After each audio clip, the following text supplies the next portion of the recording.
What's up, everybody, and welcome to another in-depth installment of the Lunar Observer, the fan-made podcast about fans discussing Insomniac games, the creators of Spyro the Dragon, Resistance, and Ratchet and Clank. And Ratchet and Clank is what we'll be talking about today, because recently there's been a massive media explosion, and we've got a lot of catching up to do. Not just with that explosion, but because of the fact that we were really behind schedule to begin with, and now we've got a mountain load of stuff to get through. I am Kebabs, and joining me today, slightly, is Division 10. Hello, everyone. This is Division 10. I'm not going to be doing so much in the commentary. As I've mentioned many times before, I'm legally blind, so video blind gamer. I play based off of gameplay and sound, more or less, and I can't really contribute to all of the detail work that Kebabs can catch. I can see basic shapes like we've got Victor up here for our first image that we'll be talking about in a moment, but because of that, Kebabs is going to be doing the most of the talking, and I'll pitch in when I've got something to say. Yeah, the in-depth galleries has been something that I've become well known for on the Insomniac forums. I remember way back in 2007, I did my very first in-depth for Tools of Destruction when it was at E3. Taking my footage from the dearly departed game trailers.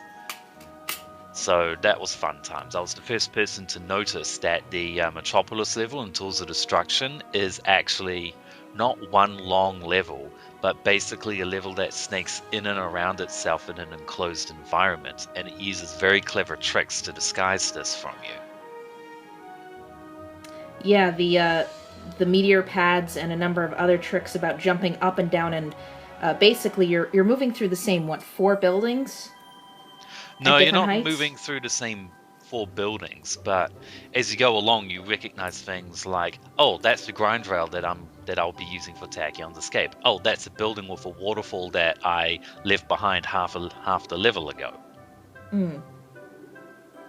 So there's going to be a whole bunch of parts for these in-depths. We're going to be starting off by covering the movie footage, first with a screenshot collation of basically everything since the last in-depth up until now. Part 2 will be covering stuff from the website, because the Ratchet & Clank movie website got a big update with videos and GIFs and images and stuff. Then after that, we'll be moving over onto the game. For part 3, we'll have a look at the very short Velden Arena clip from some famous gamer or something like that. And afterwards, there will be the concept art gallery, because Insomniac showed off, their artist showed off some concept art that they made for the PS4 game, talking about how they're revisiting old designs. And then parts 4, 5, 6, and 7 will be covering each of the 4 planets that have been shown off most recently, as of sort of mid-March 2016, to instantly date this series of videos. And as Insomniac said, there's going to be one more trailer in the near future, but then that's going to be it as far as media push before the actual game drops on April 12th. So we're 1 month away. Yeah, which I think would be a good amount, because I remember back in Tools of Destruction where there was way too much media, I think, released for the game, showing off what was in it, because by the time the game came out, we knew what all of the planets were basically up until the Ooblik Passage, which is very far into that game. Yeah, which surprises me, because when we looked at the coverage that we got the other day, based on the planets that we've seen and been shown, plus what was shown last week, as well as a couple things that can be gleaned from the pause menus, we can pretty much figure out every planet that's returning. I don't think so. We haven't really seen anything past Riken 5, and sort of a planet where the Rangers go on a mission into some facility, which I actually know the full context of because I've read the novel, which is going to make this in-depth really interesting to try and not spoil things with. Whereas I haven't. Yay, blindness. Yeah, that's because you can barely read the novel to begin with. I can read, I just can't read physical books. So, Okay, well, let's jump into the very first image, and it is of Victor von Ion during the attack on the Rangers in Metropolis in what I think is the morning. And what is most notable here is that he's got razor blades, except he hasn't. yeah, there's something different about the way that they're shaped, and they're also part of his body rather than a unique weapon. Yeah, they're very similar to Optimus Prime's Energon blades from the Transformers movies. Um, and going into novel detail here, they are not called razor blades. They are like energy scythes or something like that. Basically, a name that is not razor blades. So they are not meant to be a reference to the razor blades directly, although I guess they are heavily inspired by them. Now, this next image is a very, very interesting one. We have a very good look at Chairman Drek with Captain Quark in the background, and given his body posture, I dare say Quark is not really ready to shoot him in this scene. No, he's pointing up rather than at him. Yeah, and not in a Charlie's Angels sort of way. In the bottom left corner of the screen, you can actually see a screen on Drek's sort of dashboard here of the planetizer, and lining the walls are actually either models or holograms of planets, and these are very likely to be the planets that Drek intends to destroy in order to form his new hybrid world.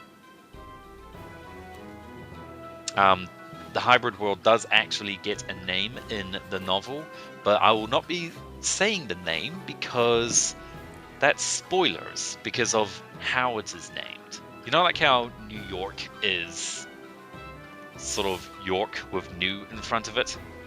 Oh, so it's okay. Yeah, it's a naming system. It's a naming system that is similar to that in a way. So if I say the name, that will give away stuff in the movie slash novel. Now, this image is interesting because it appears to be Clank on his production line because he is being identified, and no, he is nerdy, not murderous. Also adorable. Yes, so too much adorableness, exterminate. Now, you can see a wireframe on the left-hand side of the screen with Clank sort of trying to block his eyes. So that's probably the scanning flash, and he's like, ah! Which is weird because he's a robot, so that shouldn't affect him. Well, he's just been quote-unquote born, so maybe he's not used to adjusting his optics yet. This is true. Also, on his feet, you can actually see the jet thrusters that'll be used in the movie to be used as a jetpack to help Ratchet fly about, similar to the other Rangers who come with their own jetpacks. Yeah. So can you see them? yeah, I saw them the first time around. That is an interesting compromise. So I wonder if the hover boots are actually returning at all in the game. They're probably not going to appear in the movie because there's no reason for them to. No, and in terms of the game, I can't imagine that they will. I mean, charge boots have been a thing since Going Commando. We can't, well, actually, given the track record of the movieverse so far, it would entirely be logical that the hover boots would appear in some fashion, but given the link to Caden, I doubt that they would appear. So I think the charge boots would appear first, but I wouldn't know where in the game they would be implemented. BTS is way too early. Yeah. I mean, they could just be a reward in one of the arena planets or arena areas. I could still see them being useful. Just getting around any large swath areas like Gaspar, it would be really nice for the land areas before you have access to the jetpack. It's less useful on Gaspar because Gaspar isn't a big open plain like most other worlds, sandbox worlds. It's actually a series of islands. So charge boots will be less useful, and considering the fact that the jetpack is already faster than running, horizontally speaking, it will probably be easier just to use the jetpack for a short bit, land on a fuel pad, and then take off. Point. I'm trying to think of any planets where there are large open spaces. I mean, there's a few. Nivalis would have. And Yeah. Nivalis does have big just areas that would be convenient for charge booting if you're returning there to, like, maybe do. They haven't said anything about skill points, but definitely if you're looking for gold bolts or something similar. Yeah, I'm thinking Gimlick Base, maybe, that had really big open sections where it would have been handy. The problem is that the charge boots are very blunt in their usage. The hover boots are great because you can slow down when you need to in the Kraken Time version, and in Full Frontal Assault and into the Nexus, you just tap R2 and they show up, which makes it really handy to flick on and off and go fast and slow and make it around corners. With the charge boots, you're hitting straight forwards until you either stop or fall. This is true. And that makes certain areas very difficult to use the charge boots in. In fact, using them is a major disadvantage to you. Yeah, exactly, which is why they wouldn't be as useful in the open world gas bar section. Anyway, we have gone way off track on this picture. Yes, we have. This is a picture of Captain Quark sort of aiming his two combustors at the camera. Needless to say, he is going more for style than killing efficiency in this picture. Yeah, especially considering Mythbusters already busted that using two guns at the same time is better than using one. Yeah, they proved that the police style of having both hands firmly on the handle of the pistol to help aim is the best way to fire. Quark, of course, is all substance. All style, no substance? Yeah, pretty much. Even then, he kind of fails on the style part. Now, this picture is basically a promotional render of an image that we have previously seen and looked into. Yeah, so I don't really have anything new to say here. I don't know No, about I just you. thought it was a better version of that image. Now, here is a Avengers style, the Rangers are pissed and you're coming in with us picture. You want to know the weirdest thing about this picture that surprised me the first time I saw it? Clank isn't wielding a gun. Well, aside from that, The size discrepancy between Cora and Brax's combustors. well, yes, especially considering Core is taller than Ratchet and yet hers is smaller. Because she's No, got smaller hands. look at them. They're all left-handed except for Ratchet. Well, yeah. Ratchet is right-handed in the game, so that would be accurate.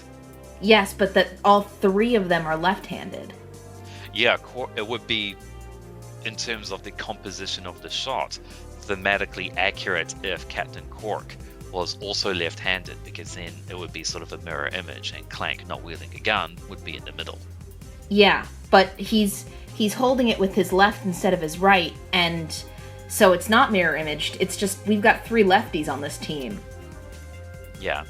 I think Quark would be ambidextrous, but in the sense that he's just as crap with both hands. What about nope dexterous? Well, as we've established, in this picture, he can wield guns with both hands because he's crap with both of them. But when he only has one gun, the fact that he prefers his left is very interesting. Yeah. Same with Cora and Brax, because we've seen Cora dual wield before as well. Yeah, we have, and we'll be getting to that in the website section. Now, this picture is a promo render, again, of an image that we've seen before. However, as pointed out by Animator16 on the Insomniac forums, there is a notable addition in Ratchet's rocket sled up on the hill. Yeah, and when they showed us the footage on at PSX, we actually saw him riding that rocket sled down to meet Clank. Yes, exactly. This is his mode of transportation. And actually, this isn't technically considered a spoiler because it's not an important plot detail, but the rocket sled actually belongs to Grimroth. Yeah, so Ratchet didn't build that this time around. Now again, this is a promotional version of a picture that we have seen before. This is Ratchet showing a collectible trading card of Captain Quark to someone in his garage. Now, normally I wouldn't include this image, but it's worth noting, I think, that despite the fact that collectible trading cards, holo cards, are featured in the games, they don't look like this. Is there a Quark card? Yes, there is. There are many different cards that I'll be getting into. I'm not sure if you've seen all of the videos yet, Division 10. I have not. I've seen some of them, and I've seen a few of the card art designs, but I haven't seen. I have not seen Quark's specifically. Okay, well, needless to say that the trading cards are not just covering stuff that is in the movie. It is the trading cards are acting like a sort of Ratchet and Clank history lesson, like the trophies from Super Smash Bros. Yes, they're very similar. I saw cards Yeah, for. it is exactly like that, where you get into some obscure stuff with stuff that's on the trading cards that don't even appear in any of the movie media we've seen so far. It is really cool. And in addition, we'll get into this in the games, but some of the cards also actually give you bonuses in the game itself. Yeah. Now, this next image is basically a follow-up to the Avengers-style picture that we viewed before, and it is now pretty obvious who the Galactic Rangers are accosting. It is Chairman Drax's robotic assistant, which was revealed on Twitter to be named as Zed, not the other name that we thought he was. Worth noting is that this is one of the few times that we actually see Korra in her Ranger armor. Normally she is in a Star Trek style jumpsuit. Yes, as is Alaris. Yeah, but Alaris hasn't actually been seen in battle, so we didn't even know if she is in, if she even has a suit of armor. But considering that it is applied via hologram, sort of, it'd be easy to give her a set, so she probably does have one somewhere. Now, this image is of a Ranger meeting, or at least it should be a meeting, because that table is huge. Yeah. Oh, sorry, go ahead. I was about to say Knights of the Round Table, except it's more like a U. Yeah, it's only round on one end, even. The colors make it look like it is on the Starship, the movie-verse version of the Phoenix. Over here, you can see that Ratchet, Korra, and Brax are very pleased, it seems, at whatever it is that Quark is looking so smug over. But you can't really say the same about Clank and Alaris. They are not as convinced. Yeah, Clank looks like he's just talking, but Alaris looks pissed. Like, wait, what? What? What are you going to make us do next? I'm guessing it involves shooting something and or something dangerous. Well, I hate to burst your bubble, but it don't exist. And considering we know Alaris is mission control, whereas Brax, Korra, and Ratchet are actually out there doing things, they are probably in disagreement on how to do said thing. Yeah. That is... Yeah. Now, this is a very funny image. Captain Quark's crayon drawings are making a return. Yes, the Ratchet and Clank movie Facebook page actually posted this on Valentine's Day. So kawaii. Yes, very, very. 本当に可愛いでしょうね。可愛すぎる. Alright, anyway. Yes, I agree. Totally. I said that is the cutest thing ever. Okay, cool. It is too cute. I'm actually really, really excited to see this in Japanese, by the way, because I started playing Ratchet and Clank in Japanese, and all the voices seem to be returning. Okay, cool. This is probably one of the more disturbing images, mainly because of Quark's expression and the direction he's looking, but we'll ignore it for now. workplace personal space separation much, Quark? Don't worry. Honestly, I think Captain Quark is too stupid to figure out how his own zipper works, so Alaris is fine. Ouch! Now, as for the location, given the blue, grey, and yellow, this once again appears to be sort of on the movieverse version of the Phoenix, which is based off the Phoenix 2 from Full Frontal Assault. Yeah, but when we've seen the concept art from the website, which you'll see in a bit, this Phoenix looks a lot bigger. Yes, it does. Now here is some images posted onto, I think it was Twitter, by Korra's own voice actor. I'm almost positive it was Corazone's voice actor, if not the official Ratchet & Clank Twitter. Okay. Now most of these seem to be from the movie, although I can really only say that with confidence for the one on the left, the blue one. The red one and the yellow one kind of feel like gameplay clips with her posing. It feels very sort of video game run animation in their posing. Yeah, and she confirmed that she's also voicing Korra in the game, so wouldn't surprise me. That's very good. Yeah. Wouldn't surprise me if it was from there. Yeah, I also think that Brax is also voiced by the same guy. I couldn't tell any significant difference between... Yeah, I couldn't either. The ones that I could tell were different. Grimroth definitely does not sound... He sounds good, but he definitely isn't John Goodman. Goodman. Nah.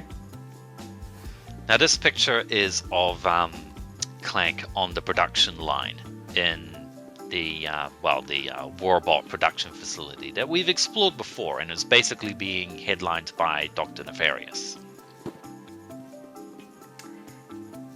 Yeah, what's interesting to note is the larger warbots behind him, that he's coming off the same production line as vastly different robots.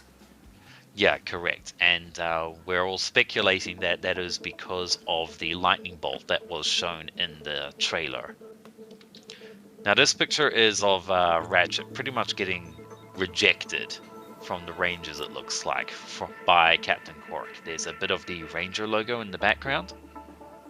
Yeah, as well as just the general attitude. Like, look at his ears and his face. He looks depressed. Yeah, we haven't seen those ears since Ratchet and Clank 1. Yeah, after the first game, they really stiffened the way that his ears move. But in this one, it looks like they're very cartilage filled again and very expressive. I'm getting exactly, which is important. Yeah, no, especially for a film, having use of using his ears as a means of expression, given that having a muzzle means that he can't make all of the same face movements that you could if you have a separate nose and mouth. What's odd is that Ratchet is in a chair sized for Quark. Yeah, he looks so tiny. Well, or just I was going to say, considering that they're on Veldin, most of the other Veldinites, the Fongoids and the Tharpods that you see in the background aren't Ratchet-sized, but they're definitely not Quark-sized. They're much more like Korra or Alaris-sized. That he'd have more than one giant chair with him. Yeah, I'm guessing that the Ranger promotion recruitment thing to get another Ranger in their ranks is a traveling show. So they just basically got whatever chairs they have and bring them around. Yeah, I wonder... One detail... Sorry, you first. I was about to say, I wonder what it would be like going to Brax's planet. Yeah. Now, one of the details that I really like, I'm not sure if you can see this, but look at the marking on the sole of Quark's shoe. I can see that there's some kind of indentation there, like a tread on his shoe, but I can't tell what it is. Okay, well, it is the Captain Quark Q-Force logo. The original one from Full Frontal Assault? No, as in like the one that's... Well, they're the same. The Q-Force logo in Full Frontal Assault is Captain Quark's Q logo. Oh, okay, it's that logo. Okay, I was thinking of the ranking logos from Full Frontal Assault. No, it's the Q of the atom rings and the lightning bolt. That is cool. Yeah, also much harder for cosplayers.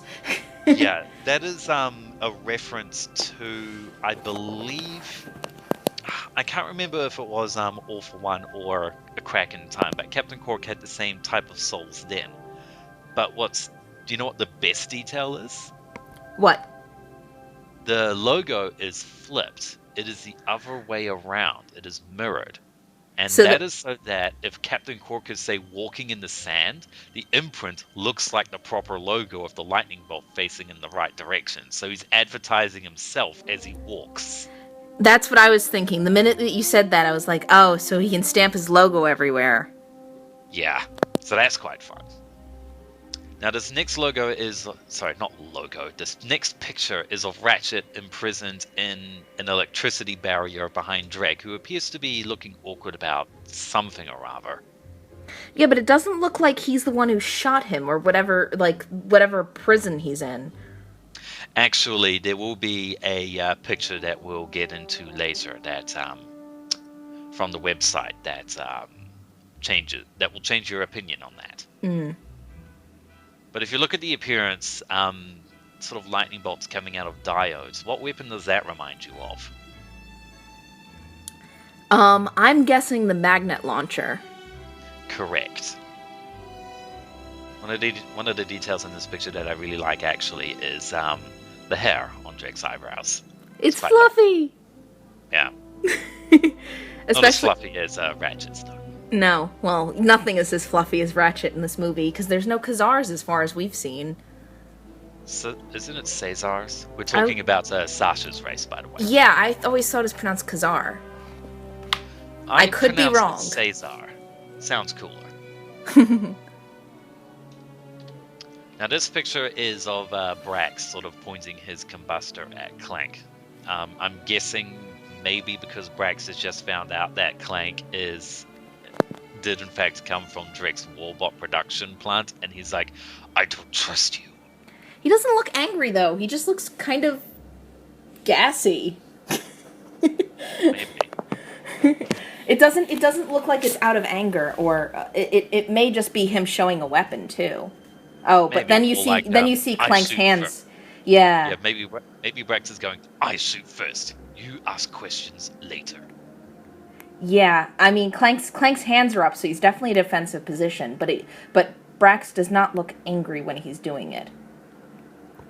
No, not particularly. But then I'm trying to think of a reason of why he would point a gun at Clank. Speaking of which, this is actually one of the most high-resolution pictures we've ever seen of the combustor. You can see the dirt and scrapes on it. Yeah. One of the few times the combustor has looked cool. I'm not a big fan of the combustor's design. I like its function, but the design I've never particularly been fond of. I'm okay on it, but I like the Omni Blasters more. Yeah, I mean, well, we've gone over this before, but I've always wondered why Insomniac decided to stick with the combustor when it has very clearly not been the most well-liked Ratchet and Clank weapon to have been on the box art, and then they come up with the Omni Blaster, which everybody likes, and yet they go back to the combustor.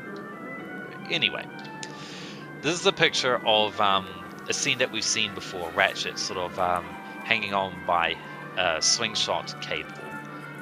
There's actually a continuity error here. You can't actually see a slingshot brace on his glove in this frame. If their armor really is holographic, then maybe he's wearing the slingshot cuff on his actual glove, but the hologram only covers the area that it's supposed to. Maybe. You could be right, because if you look at the hand that is grabbing onto Clank, you can see there's sort of like a second glove underneath the armored portion. So yeah, it could be sort of placed in between there. Yeah, it's entirely possible that that's what I thought the first time I saw the costume. I'm like, Ratchet wearing two gloves? Yeah. Now there's a very incriminating part of this picture. Look who's firing the tornado. Yeah, it's Quark down there, and I've seen a higher resolution version of the same image too. Oh, okay. Yeah, it's very clearly Quark in the higher resolution version of the image. Yeah. Now, if this looks like it's because of, again, the lighting conditions, it looks like it's on the Phoenix if all of this is the same. So it might just be part of Ratchet's training. I was going to say that this is actually in the circular battle arena that Ratchet's been running away from Nefarious from that we've seen before. That could work too, but then, well, I mean, anyone who's played the original game knows about some of the story beats, so I'm Yeah. assuming some of the major beats are still the same here, and I'm not going to go into them and spoil them for people. But yeah, The exact context of the beats are different, but the mood of said beats and what that means for Cork's character will be very familiar. getting all enigmatic on us. I'm trying to verbally dance here. Why don't we move on and say, hey, Well, actually, look. there's one detail that I'm not sure if anyone's noticed. Cork is actually using a jetpack here because you can see the smoke coming out from behind him. Huh. Well, we've seen them use jetpacks in some of the space images before, so it doesn't surprise me. Yeah. Now, this is a picture of a bunch of people sort of going, what? Probably at Captain Cork. And who is that person in the middle there? It's the plumber! The plumber's crack. I mean, the plumber's back. Yes. And given that he is also on Nivalis, and we notice because of the gameplay that we'll be getting to later, this means that the plumber will appear in both the game and the movie. Huh. Yeah. He might just be a cameo in the movie, though. I would be very surprised if he had any lines. Yeah, I would as well. This would appear to just be sort of like he appears in a shot, he is prominent, fans will pick him up, okay, moving on, there's a story here. Yeah, I'm guessing Easter egg in movie, but as we've seen from Nivalis gameplay, he at least performs one major action in the game. Yeah. Now, this is a picture of the rocket sled and Ratchet's wrench. And there is a detail here that I thought I would point out in particular to you, Division 10, because it would impact if you were to build your own wrench. The grip on the handle, sort of inside the bracing protective frame here, is different. Yeah, it's textured and it's got individual finger grips. Yeah, so it feels like you could almost say it's rubber, like a motorcycle handle. Yeah, that's what I got out of it, and I know some techniques for mimicking that in prop work, but that's going to be an interesting physical challenge. And I really like if you zoom in on it a little bit more, you can even see the rubber texture. Yeah, the audience won't be able to see me zooming in because it's going to basically be a slideshow.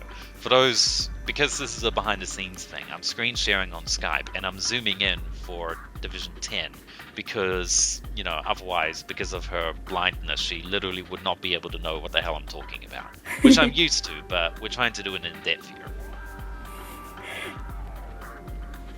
Other than that, the wrench design is pretty much the same as it's been for years. Yeah, I mean, the design appears to be a little bit thicker than before, like some of the proportions are different, but this is also the movie version of the wrench. And as we've established before, the proportions of some things like Clank or the wrench or Ratchet are slightly different between the game and the movie. Yeah, probably to account for visual, sort of visual continuity on screen, if nothing Correct. else. Plus, the model for Ratchet, it would be done by a different modeler in the game and the movie. So that would also account for things. And that would be approved by different people. Now, this is a picture of Grimroth eating breakfast, apparently shocked at the latest scandal on TV. Probably something like Dallas Wanamaker found naked in an orphanage or something like that. See, that stuff reminds me of tricolor pasta. Well, if you look at the cereal box, it appears to be a box of sugar-flavored Quarkios. Now in sugar-flavored sugar. Mmm. Space You can even cereal. see a little doodle of Quark eating the cereal on the top of the lid upside down. Just as a note, that cereal looks disgusting. It just reminds me of, like, I don't know, space bug intestines or something, or like colored macaroni. Well, that's what I was going to say, is it looks like tricolor pasta. Tricolore pasta? No, tricolor pasta. It's pasta I was that... pronouncing it in Italian. Ah! So basically there's 3 different colors. There's a green that's usually dyed with, like, spinach, and a red that's dyed with tomato. Ah, okay. I can imagine where it's like Dallas Wanamaker here with a breaking news report. One of the 5 easiest ways to die in the Solana galaxy is the lead poisoning from tricolore Quark cereal. Considering his body cream from A Crack in Time, that would not be remiss. Now, there's a scene of the Rangers with, interestingly enough, you can actually see Zed in this shot. Where? And, oh, there he is. I see him. yeah. So you think he's a double agent, or are you going to keep your lips shut? I have to keep my lips shut on this one. There's no way I can dance around it without completely giving away what's happening here. It is a very cool photo, and I'm just... the animation in the movie is not the best I've seen. I mean, Pixar, Disney, DreamWorks certainly have bigger budgets and more time. But the well, renders... I was going to say, actually, that... sorry, the renders? The renders, the texturing on the models are all absolutely gorgeous. Yeah. They look pretty good. Although, in my opinion, the game actually looks and animates better than the movie. Which is ironic, considering that the game is quote-unquote limited by what the PS4 can do, and yet it looks better. Yes, but Insomniac is incredibly well known for working within those limitations. Look at the PS3 titles as well. Yeah, exactly. I mean, I'm not trying to knock on the movie here, I'm just saying. There are three things that I would like to point out. One, Ratchet is in his not Ranger costume here. Well, he wasn't in that roundtable discussion from earlier either. That is true, and that would logically be after he is inducted into the Rangers. So, you're right, his street clothes would probably be his version of the costume that the other three Rangers are wearing in this shot. That's his version. Yeah, is that he has the holographic armor, but what he's wearing under it is just his own clothes. Yeah, which is probably what is the case for the other three Rangers as well. One of the other details, if you look on the insides of Cora and Alaris' legs, you can actually see inside leg padding. Yeah, you can on the... I noticed this on the website as well when some of them are standing a little bit open, is that the way that their jumpsuits are made has the darker blue that's on one shoulder being the leg padding between the legs as well. And then there's a sort of yellowish colored piping around all of the detail areas. Yeah. One of the other things that, the last thing that I would like to point out is that this is one of the few times that you can actually see Brax in his normal Ranger clothing. He is usually depicted in his Ranger armor, and he still has pieces of it. His shoulder pads, his gauntlets, and his boots are still there, but by and large, he is still in his casual clothing. Yeah, I figured that since he has those sort of spiky bits on his head, that the spikes on his shoulder pads aren't actually in his shoulder pads, but really just, like, molded Extensions over his shoulder. Yeah, exactly. They're molded over his existing spikes. Yeah. Brax is a really cool design, by the way, which is cool for a character that is part of a race designed specifically for the movie. Yeah, I mean, they really went out of their way to add that new design, as well as Nefarious. I mean, Nefarious has had an organic design, as we've seen in... But that was basically generic alien person like Captain Quark was. Yeah, way back in Up Your Arsenal. It was never... I don't think it was ever even modeled. I think it was just images and cutscenes. Yeah, from the vid comics. It was meant to be something that you saw in you saw it in 2 of the vid comics, and then it was immediately discarded for the robot form. Yeah, so it was never actually. Was it in the actual vid comic game portion, or was it only in the cutscenes of those vid comics? It was only in the cutscenes. You didn't actually see Nefarious in gameplay until you got to the Nefarious boss fight in the Metropolis vid comic. And at that point, he was already a robot, so... Yeah, exactly. You never actually fought him as a boss, because the only vid comics with bosses are Episode 1 and Episode 4. Yeah, so it's really interesting. So they made Brax's species, they made Alaris's, which is vaguely Marquesian. Yeah, Cora is also vaguely Marquesian. Cora is More so. Marquesian. She Oh, just doesn't have a tail. huh. I mean, it's never been said that she's a Marquesian, but let's put it this way. Everyone thinks she looks like Talwyn, and she looks a lot like Talwyn. She looks exceptionally like Talwyn. I mean, then again, there really isn't that much, and Cora is missing the sort of spots on her face that Talwyn and the other Marquesians are said to have. There will be a picture that we'll get to later, which will disprove your claim. Ah, so when she takes off her headband? No, not even her headband, just on her face. Ah.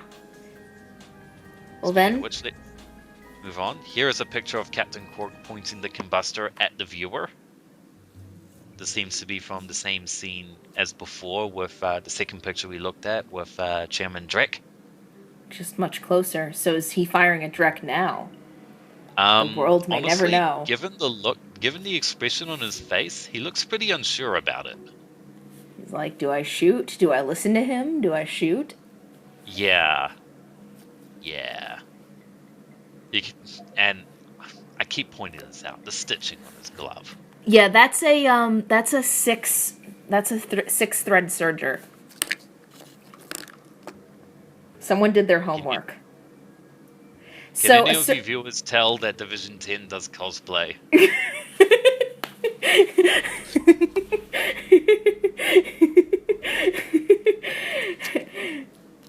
They did their homework, and yet they still made Ratchet's shirt the way they did. Yeah. Now, let's move on to the next image, which is an image of Cora pointing his combustor at the viewer. Looks oddly familiar.